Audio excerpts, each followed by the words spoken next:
Well, thank you very much. It's an honor to have President Zelensky of Ukraine, and we've been working very hard, very close. So we've actually known each other for a long time. We've been dealing with each other for a long time and very well.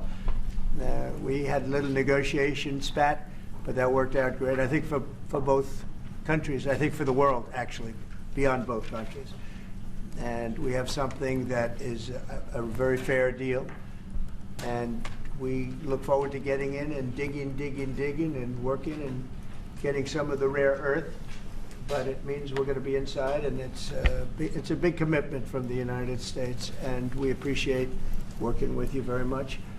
And we will continue to do that. We have had some very good discussions with Russia. I spoke with President Putin, and we're going to try and bring this to a close. It's something that you want and that he wants. We have to negotiate a deal. But we've started the confines of a deal, and I think something can happen. The big thing is the number of soldiers, mostly at this point, but soldiers being killed. You're losing thousands of soldiers. On both sides, we're losing a lot of soldiers, and we want to see it stop. And we want to see the money get put to different kinds of use, like rebuilding. And we're going to be working very hard. But we've had a lot of very good conversations. I will say until we came along, the Biden administration didn't speak to Russia whatsoever. They didn't speak to anybody. They just allowed this to continue. And I will say that, I'll say in front of you, you've heard me say it 1,000 times, if I were president, this war would have never happened. We would have had a deal negotiated for you without having to go through what you've gone through. But your soldiers have been unbelievably brave. We've given them great equipment, but somebody has to use the equipment. They've been unbelievably brave, and we give them great credit. This was supposed to be over very quickly, and here we are 3 years later.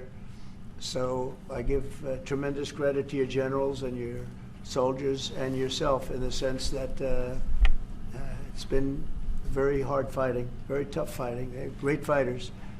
And you have to be very proud of them from that standpoint. But now we want to get it over with. It's enough, right? We want to get it over with. So it's an honor to have you here. Thank you very much for coming. We're going to sign the agreement at the conference in the East Room in a little while, right after lunch. And we'll be having lunch together. We're also discussing some other things. And we appreciate everybody being here. It's somewhat of an exciting moment, but the really exciting moment is when they stop the shooting and we end up with a deal. And I think we're fairly close to getting that, and an honor to have you. And please, if you'd like to say something. Yeah, thank you so much, Mr. President. Thank you for invitation. And really, I hope that this document feels